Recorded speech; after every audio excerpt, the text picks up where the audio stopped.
interviewed Kate Monson about her site-specific work, and Becky kind of touched base with this a little bit during her presentation. And so I looked at a bunch of websites, and basically it all comes back down to this one definition, and it's of just taking dance from the proscenium stage and sticking it in a place that's just more interesting. That's basically it.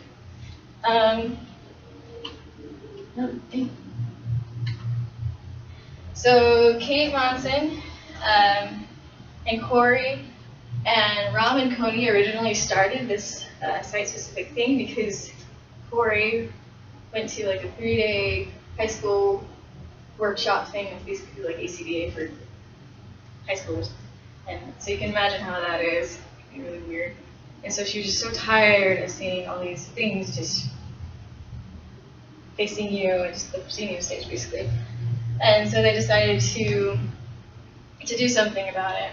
And Kate got on it because at the time she was adjunct and she didn't have much opportunity to showcase her work. So she really liked it. And Rob and Coney really liked it. But then Rob and Coney moved to Australia. And so they got Ashley Anderson to be a part of it, which was actually a really good choice because she, oh, that's Kate Poole. Weird. She organized the 501c3, which I had no idea about until this interview. But basically, you have to have a 501c3 to get a grant from the government. And so with, it's about nonprofit organizations, which is basically what Onsite is. And so Ashley organized it all, and she orchestrated it so that it became an umbrella for all these different things. Like it's under the title of Love Dance More, so Mudson and stuff like that. And it can cover little projects here and there. And Graham's used it for his You show, and it covers insurance for a lot of things. So it's really, really smart to have. And she did a really good job of being able to incorporate a lot of things into it.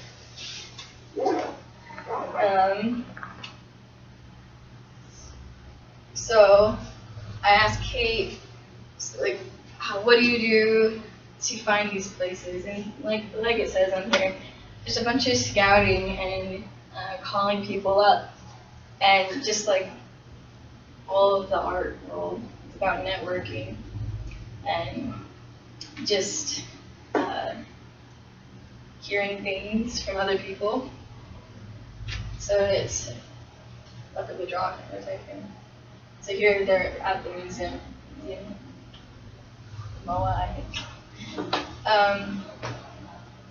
So I asked her what her purpose was with this, and they benefited not only dancers but the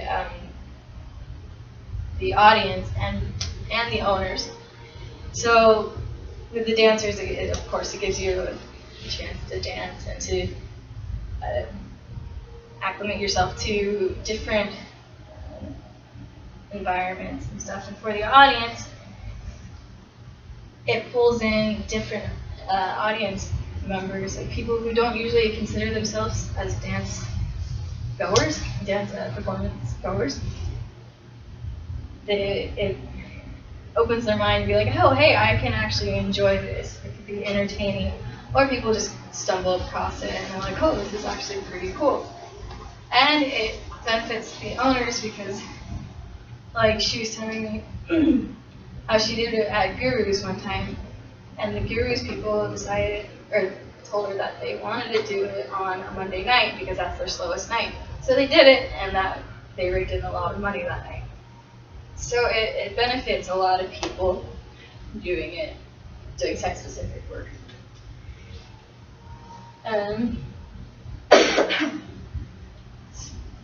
And so I also asked her how the balance between home life and the site-specific life is. And she basically told me there is no balance. It's so hard. Well, she said you just have to have a really really supportive family. Like the pool site-specific thing that happened over the summer, and some of you saw it. That happened on her husband's birthday, but he was like, it's okay. And he basically told all his friends that she was just throwing a big pool party. And so it's just give and take, and her kids know, like, if mom's doing this, we need to let her do it. And so she takes a couple of days to have it be all about me, and then she gives herself back to her family. So the scales are always off. It's never the same, but you just have to have a good family. And then I asked her about the future, and how this whole thing started was with no expectations. Like you talked about, they started in the cathedral, the church, or whatever, thinking no one was going to come because it was so cold. And then lots of people came, and then they're like, wow, this can actually go somewhere. And so it's been going throughout the years. And they are moving towards a place where it's more collaborative, more interactive with the audience. So the pool experience was kind of like that, because people got to come in and swim afterwards. Kind of. But in the future, they're doing some dance at a pizza pie cafe type thing. And there's going to be artwork everywhere, and people get to download a playlist and they can listen to whatever they want to while the dancers dance or react to this artwork. So that's where it's going. It's just continuing on. It's whatever to them. It's basically, it's for fun. And that's a reference. Okay. That's me somewhere in the water. And so that was kind of my shadowing, even though it was before this, that I got to be a part of it, and I really loved it. And I've seen her do it, some of her work at the MOA, and so it just seemed like a really chill thing, basically, and it's not a lot of pressure. And that's it. Good job. Now we're a little bit over, but does anybody have a quick one they'd like to ask real quick? I think this is such a fun idea because you guys could do this anywhere you end up.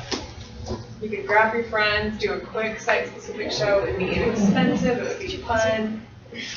That's